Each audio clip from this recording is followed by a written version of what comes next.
Pessoal, deu start aqui na gravação da web aula ao vivo de hoje. Antes da gente iniciar os trabalhos aqui, eu vou compartilhar com vocês as diretrizes do Senai Digital, né? Como a gente sempre faz aqui. O intuito é a gente sempre, né, focar aqui na orientação de vocês, tá? Para a gente ter uma aula mais otimizada, mais dinâmica, tá? Deixa eu ver se eu compartilhei o. Acho que eu não compartilhei o áudio aqui, não. Agora sim.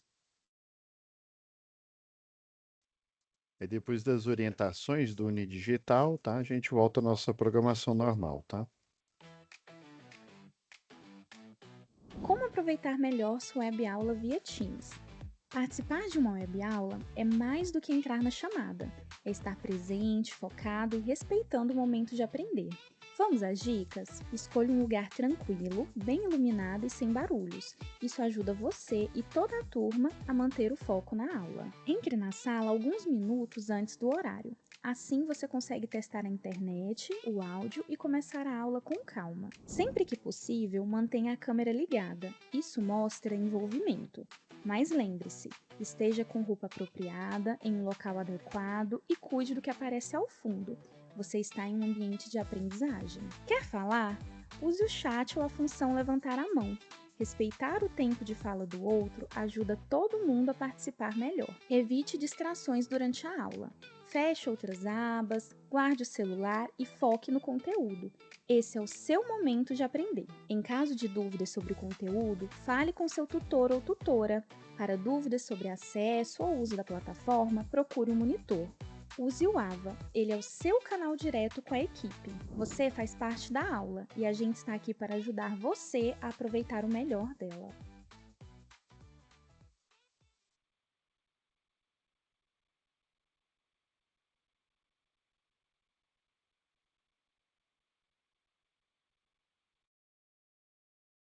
Deixa eu só um pouquinho, pessoal.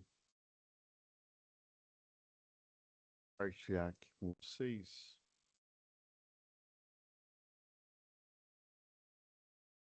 Então, última aula, só lembrando aqui, pessoal. Última aula foi o workshop, tá? Daí o que que eu fiz, né? Para vocês não perderem, para a gente continuar com o fluxo de aula aqui. Eu liberei vocês pro workshop, né? Mas deixei a aula gravada aqui, que foi, se eu não me engano, foi o do esquema 2, tá? Tá até aqui já disponível para vocês, ó, dia 29, ó. Ah, não, foi o esquema um, né? Aí partida com reversão, né? Daí hoje nós vamos fazer o esquema 2, tá? Daí eu já pedi, tá? O monitor já deixou disponível o material extra, a simulação aqui, tá? Inclusive, essa postagem vai ser rápida, porque ele já deixou já tudo pronto aqui, né? Só upar o vídeo que eu tô gravando agora, né? A aula que eu tô gravando agora. Mas o material da simulação já está disponível nessa pastinha aqui em cima, ó. Relembrando, é só você clicar e aqui, ó, vai aparecer o link. Esse arquivo .card é a extensão das simulações que a gente utiliza aqui na aula do Cadicimo, tá? Só você baixar aqui que aí você vai encontrar, tá? Já está disponível aqui para você já poder já utilizar no Cadicimo. O intuito aqui é primeiramente você entender, tá? Por isso que eu já forneço o circuito já pronto, já desenhado ali, para você entender o fenômeno, né? O fenômeno físico e poder fazer, junto aí com o professor no momento presencial, né? Fazer as montagens dos quadros, tá? Eu, eu não fiz aqui aquela nossa pastinha, mas não tem problema não, tá, pessoal? Pastinha de atividades.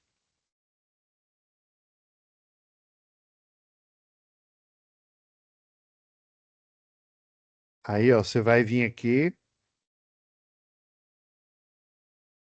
Aqui na aba Situação de Aprendizagem, tá?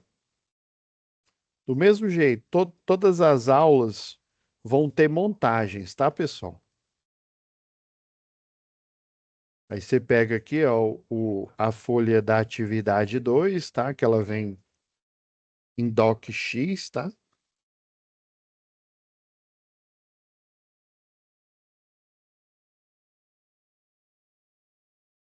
Você coloca aqui dentro da pasta atividades. O esquema 2 é esse aqui, ó. Deixa eu ver. É esse aqui, ó, o estrela triângulo, é o que a gente vai estudar hoje.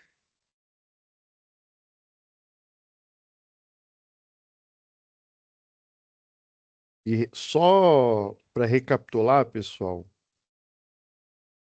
esse formulário aqui, ele é muito comum ter em projetos elétricos, tá? Principalmente o circuito aqui de potência. Geralmente, o circuito de comando, ele não fica evidenciado no projeto, não. A menos que seja um projeto muito específico de uma máquina embaladora, empacotadora, sei lá, uma extrusora. Se fosse um projeto muito específico, daí aí geralmente vem no quadro de acionamento dessa máquina. Aí vai vir no quadro de acionamento, geralmente eles têm uma espécie de gaveta. É porque assim, ó, quando você abre o quadro, você tem o quadro aqui, né? E aqui fica os comandos, né? Fica a contatora, fica o disjuntor. E aí, quando você abre o quadro, você tem a tampa aqui, né? Abre o quadro, tem a tampa aqui. E aí, nessa tampa, geralmente fica o desenho do diagrama unifilar. Às vezes tem uma gaveta. Deixa eu pegar aqui na internet, que às vezes vai ficar bem mais fácil aqui para vocês visualizarem o que eu tô querendo. Quem nunca viu, né? Porque quem já viu já pegou a referência, mas quem não viu vai ficar meio boiando. Deixa eu ver aqui. Deixa eu ver, gaveta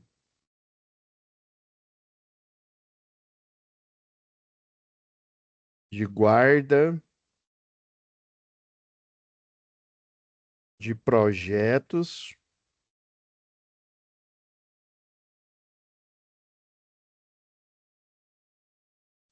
para quadro de distribuição. Geralmente ela é alaranjada, ela fica na porta do quadro, ó.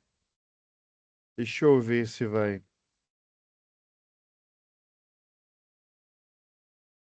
Ó, mostrou muita coisa que não é. Eu vi aqui, ó, quando mostrou tudo aqui, ó.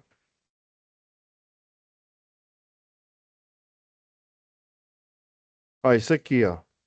Ah, é porta-diagrama para quadros de comando. Ah, tá vendo? Ó, que a gente tem que escrever da forma correta. Então, porta-diagrama. Deixa eu copiar aqui.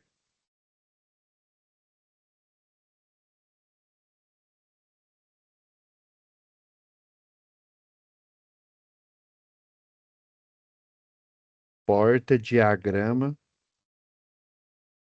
para quadro elétrico. Ah, aqui, ó. Temos imagens aqui, ó. Era isso que eu estava querendo mostrar para vocês. Ó. Tem um quadro, né, onde você vai montar, você vai colocar aquela parte de acrílico, né, para proteger barramento, vai colocar aqui o disjuntor motor, vai colocar a partida, sei lá, estrela triângulo, chave compensadora, ou uma soft starter, ou inversor, dependendo, tá?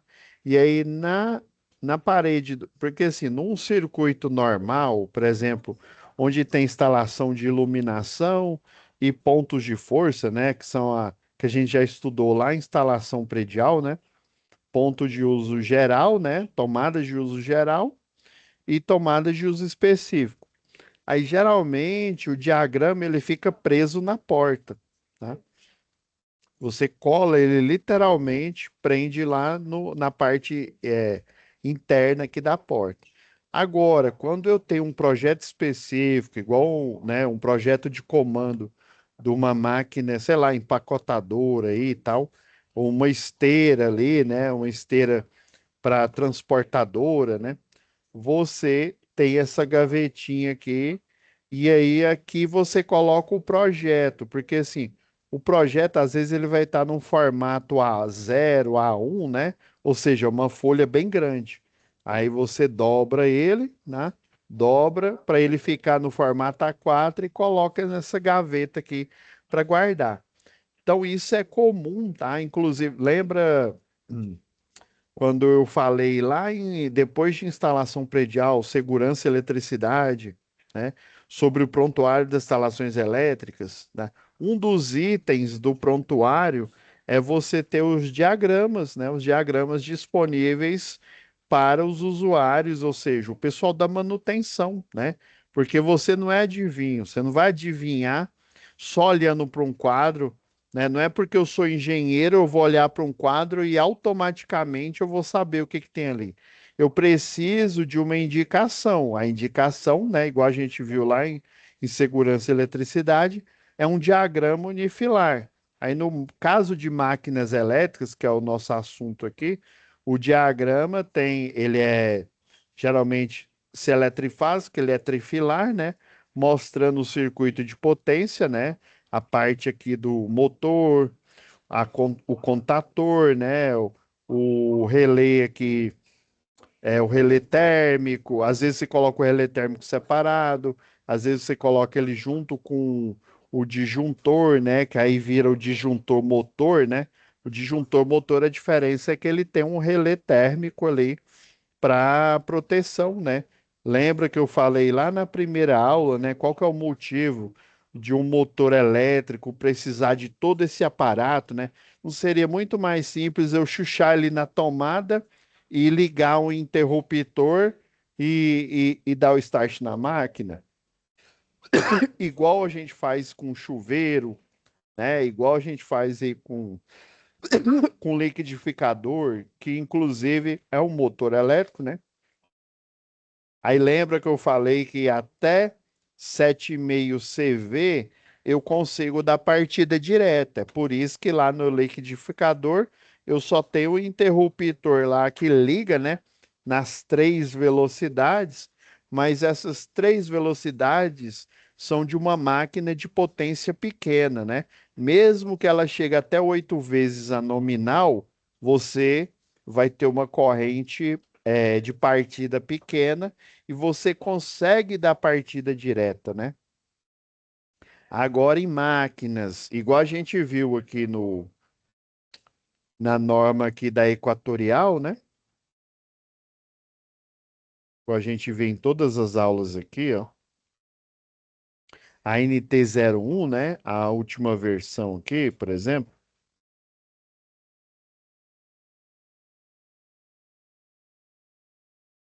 Aí lembra que essa tabela de referência, a tabela 7, né?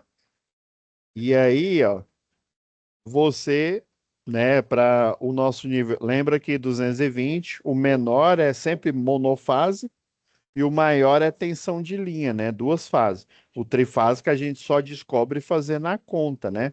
Lembra que eu falei que essa é a pegadinha, né? Que tem para o aluno de eletrotécnica, o aluno de engenharia elétrica, tá? E aí você consegue, até esse ponto aqui, você consegue dar partida elétrica, mesmo com a corrente, né? E a relação corrente-partida, ela não é sempre 8 vezes a nominal, tá? Dependendo da máquina, dependendo da potência, quanto menor a potência, menor é a relação corrente de nominal e corrente de partida, tá? Beleza. Daí, quando a gente ultrapassa esse limiar aqui, ó, que é o limiar do 7,5 CV, né? Acima de 7,5 CV, vamos pegar aqui um motor acima desse. Ó, aqui temos o monofásico. Vamos pegar um trifásico? Ó, acima de 7,5 CV, ó. Por exemplo, se a gente pegar esse de 10 CV, né? O de 10 CV, ó, um único motor, ele chega. Aqui tá mostrando a potência, tá? E aqui, ó, quanto mais máquinas eu tenho, o fator de diversidade ele vai aumentando, aumentando aqui a potência, né? Uma coisa é eu ligar uma máquina apenas, outra coisa é eu ligar duas, três, quatro, cinco.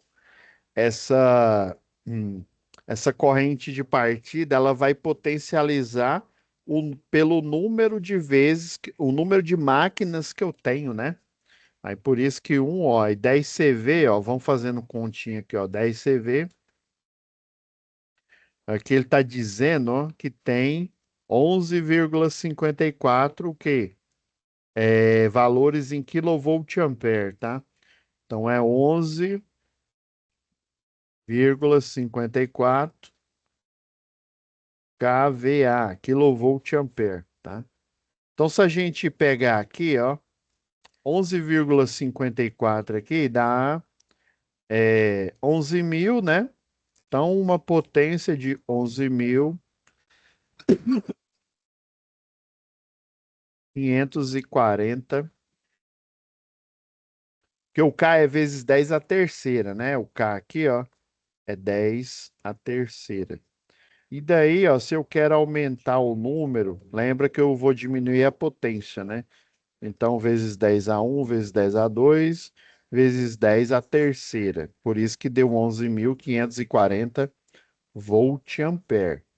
Daí, lembra da fórmula da potência? A potência é igual a tensão vezes a corrente.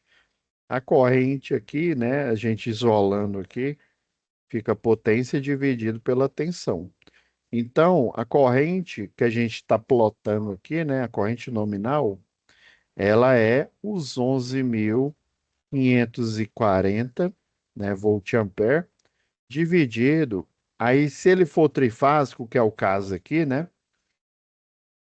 é 380 raiz de 3, tá? Então, a corrente nominal, nesse caso, para essa máquina de 10 CV aqui, vamos lá. Então, ó, 11.540 volt-ampere dividido por 380 raiz de 3 que dá praticamente 660, quase isso. Raiz de 3. Fazendo o cálculo aqui, ó, deu aproximadamente 17,53 ampere, tá? Então, se essa máquina não fosse uma máquina elétrica, aqui, ó, seria, por exemplo, o sinal de tensão, essa onda azul aqui, ó. A tensão é né, o RMS aqui, né, o aproximadamente 660 volts, tá? Daí a senoidal da corrente, se ela não tivesse o comportamento de máquina, seria assim, ó. Que aí é aproximadamente 17,53 amperes, tá? Então, o valor da tensão RMS aqui, dessa senoidal, né, é, é 660, enquanto a corrente é 17. Eu não tá em escala aqui, porque senão a senoidal ia ficar bem pequena, 17,53, beleza. Só que tem o problema da corrente de partida. Como eu não, eu tô lidando aqui com uma máquina fictícia, inclusive, ó, anotem isso daí, ó. Você vai pegar essa tabela de referência no último caso. O ideal é você ir lá na placa do motor e pegar os dados do motor que você está fazendo, né, montando aí a partida dele, tá? O ideal é você fazer isso. Quando você não tem a placa do motor, se só tem a potência, aí você vem para a tabela da concessionária. Mas, de preferência, pessoal, utiliza a placa lá do motor, tá? Motor elétrico. Beleza. Aí vamos supor que a corrente de partida aqui, ó o pior caso, 8 vezes corrente nominal, né? Então, o que que ocorre só para a máquina elétrica? Ela vai dar um pico aqui, ó, e depois ela se estabiliza. Aí lembra que eu falei que esse período aqui, ó, esse período curto em que ela atinge essa corrente de pico aqui, ele é conhecido como transitório. É um período muito curto, só que é o suficiente para a proteção do seu circuito, ela ser armada, né? Ela ser atuada, né? Vamos pegar o termo mais apropriado. Então, vezes 8, né? Vezes o nominal aqui, ó. Tá vendo? Ó, de 17 aqui. Lembrando que aqui, ó, no RMS é mais ou menos aqui, é aproximadamente 17,53 amperes. Aqui no RMS aqui da corrente de partida, ó, ela chega a incríveis 140 amperes, tá? Então, imagina se a gente fosse usar aquela, ó, aproximadamente 140,2 amperes, ou seja, muito, né? 8 vezes, né? O valor 8 vezes maior. Lembra daquele algoritmo? Se a gente pegar essa corrente aqui, ó, lembra que a gente aprendeu lá na NBR 5410, né? Quando a gente vai dimensionar a proteção, né? O disjuntor, a gente soma com 5 amperes, de 3 a 5, mas geralmente você coloca 5 amperes aqui. Então, você dimensionaria esse disjuntor, né? Se fosse uma máquina normal aí, para 22 amperes. Só que você está vendo que ele não vai dar esse disjuntor de 22, ele não vai ser o suficiente para essa máquina. Ela chega a 140 amperes. Ah, o que que vai acontecer? A proteção vai atuar e aí a energia vai acabar ali, né, da alimentação, tá? E aí, como é que eu resolvo esse problema, professor? Você vai fazer a chamada partida estrela-triângulo, que é esse esquema aqui. O que que seria a partida estrela-triângulo? A corrente nominal aqui, ó, em vez dela ser no início aqui, tá? Em vez dela ser 17,53, ela vai chegar se você montar ela em vez de triângulo, o normal aqui, montar ela em estrela, ela vai diminuir a 33%. Na prática, a corrente estrela-triângulo, né? Ela é 1/3 da nominal, que chega a 33%, mais ou menos aqui, ó. Corrente nominal. Espera aí, professor. Então eu entendi, eu captei a vossa mensagem.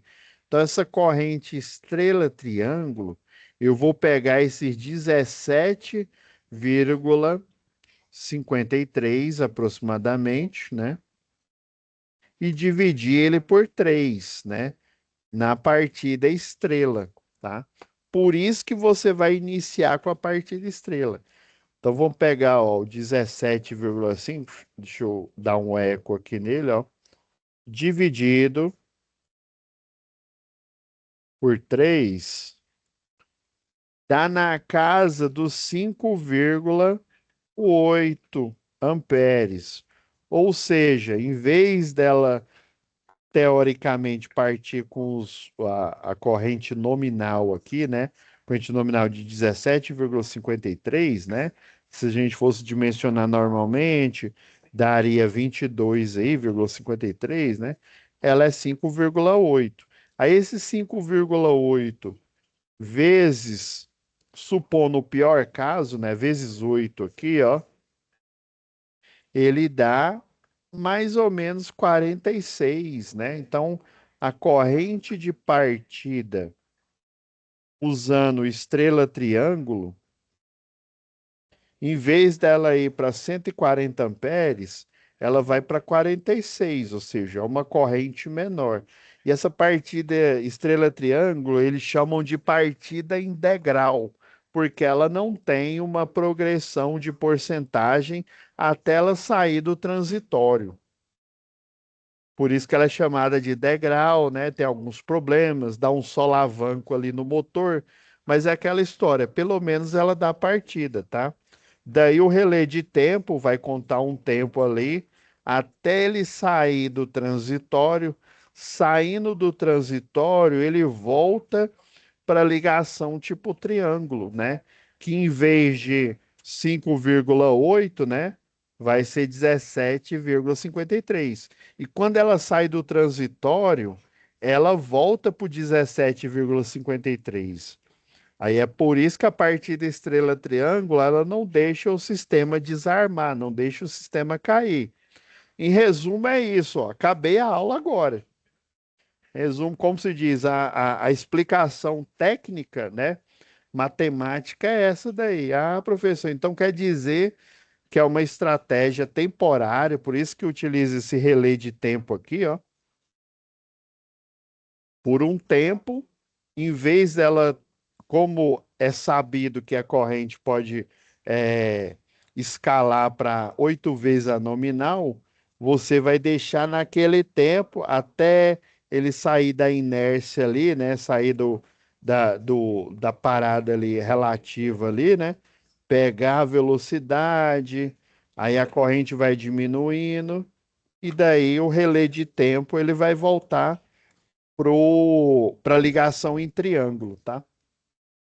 Entendi. Então, basicamente, aí lembra que eu mostrei, né? Todos esses esquemas vão ser guardados aqui no projeto, né? O esquema específico dessa máquina é guardado nessa gavetinha aqui, né? Nesse porta-diagrama. Agora vamos pegar a simulação, né? Como nós estamos aqui no EAD, né? Não temos uma máquina aqui para mostrar para você agora aqui. A gente vai pegar a simulação para ajudar vocês visualizarem, tá? Deixa eu dar o start aqui, ó. Aqui vocês lembram como é que você vem aqui na pastinha, né? Aí aparece aí para você colocar a senha, né? 4962. Dá o OK aqui, o Enter no teclado, beleza. Aí agora você vai aonde você salvou no seu computador o diagrama do estrela triângulo que eu forneci para vocês, que está aí na pasta que a monitora já colocou aí, ó.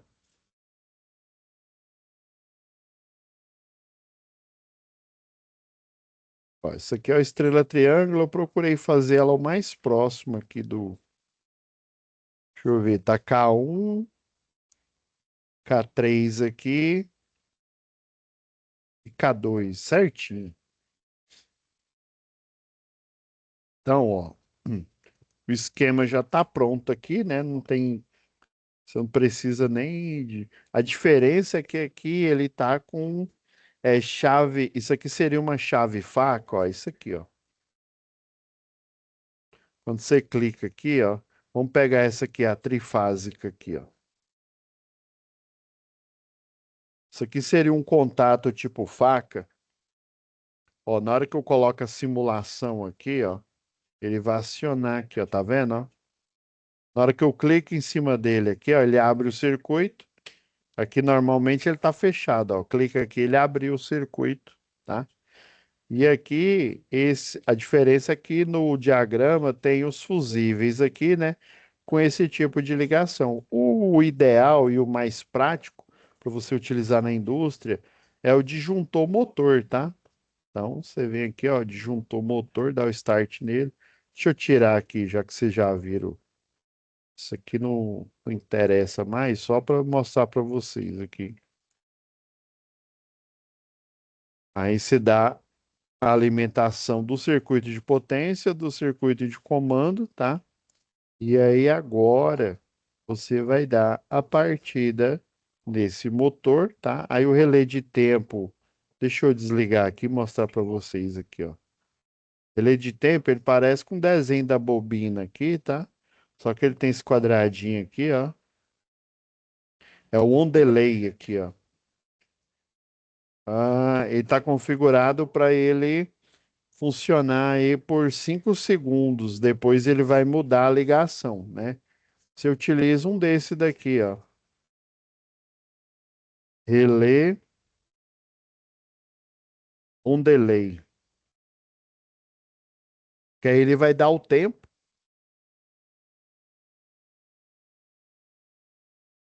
Pegar as imagens aqui, ó. Ó, ó, tem esse daqui que ele parece aquele temporizador de frita light, sabe? Que aí a gente gira lá o da frita light e fica tec, tec, tec, tec. Esse daqui, ó, ele é mais silencioso, tá?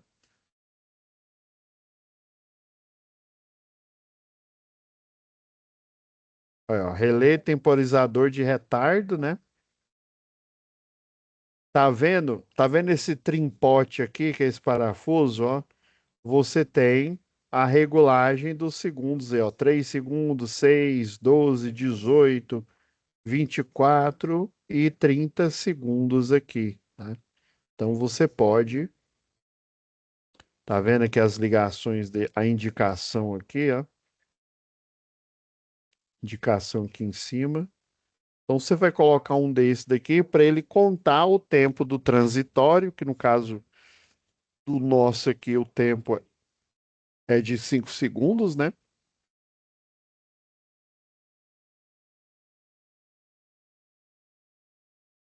Deixa eu dar start aqui nela. Bom, já está energizado, né? E aí eu dou a partida. Tá vendo, ó? Fechou em estrela primeiro, ó, o K1 e o K3, ó.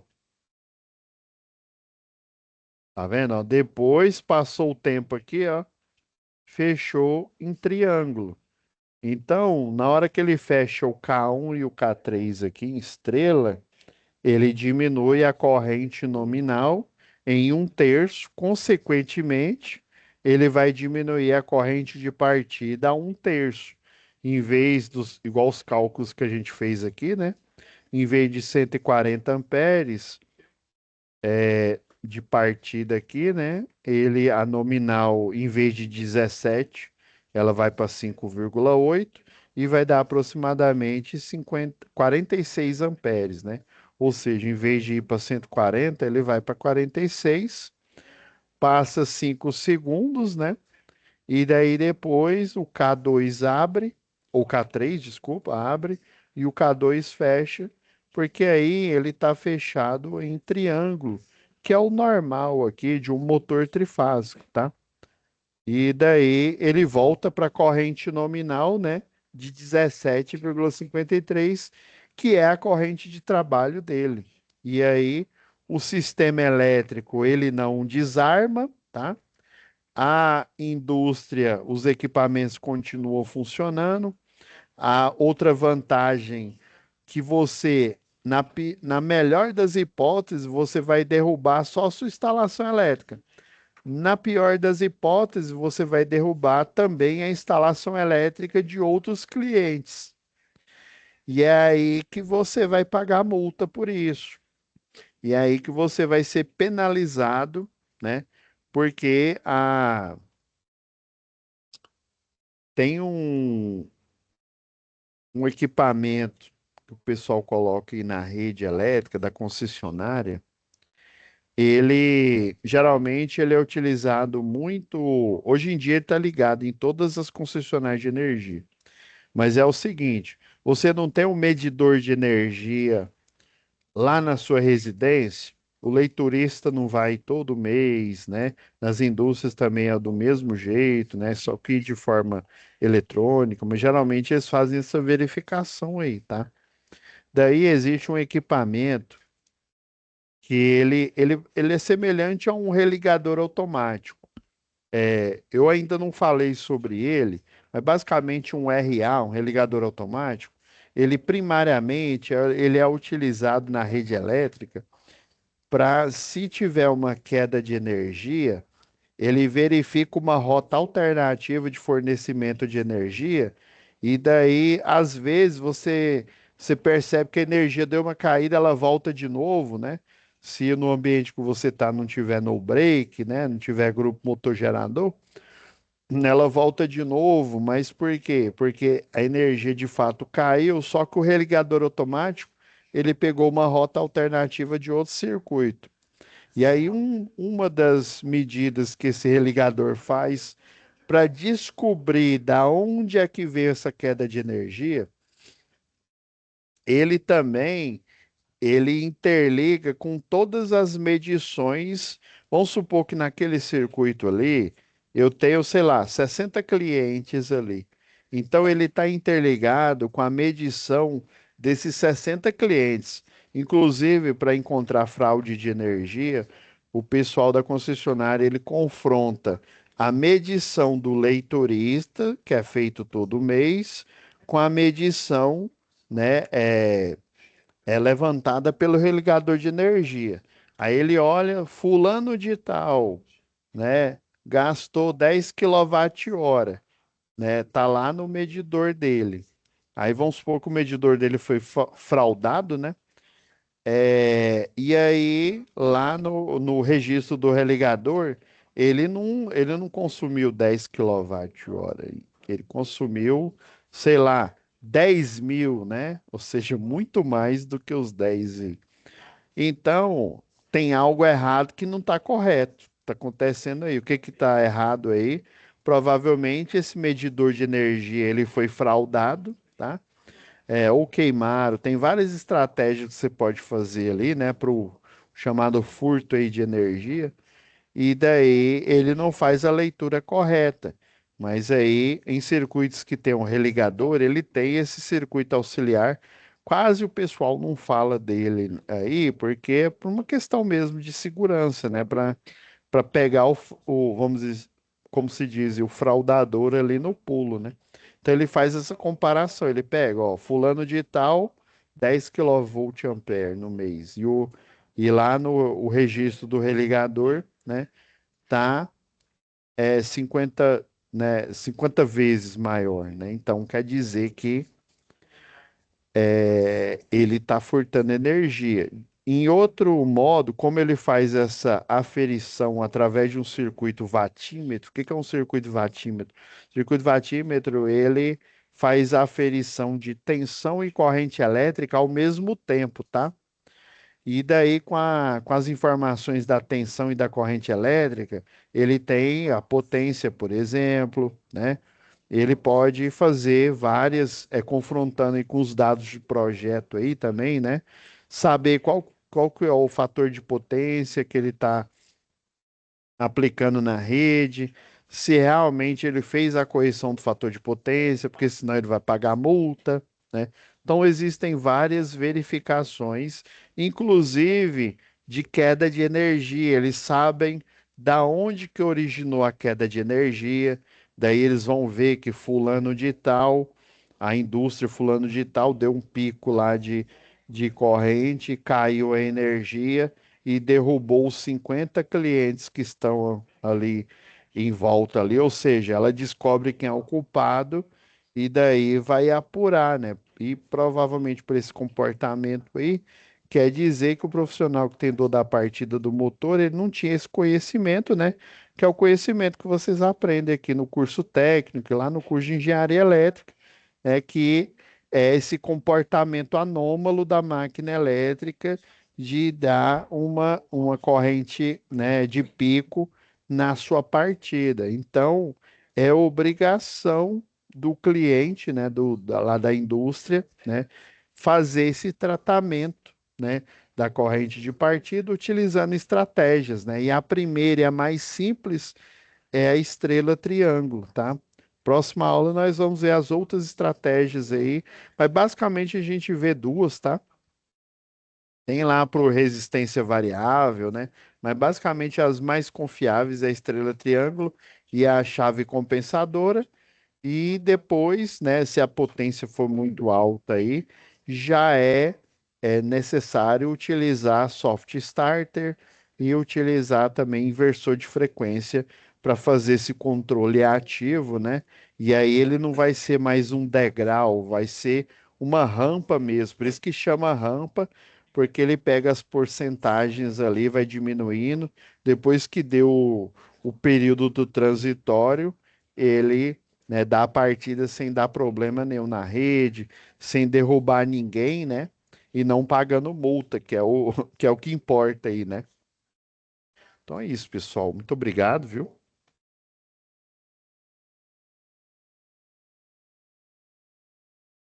Fiquem com Deus. Até a próxima web aula.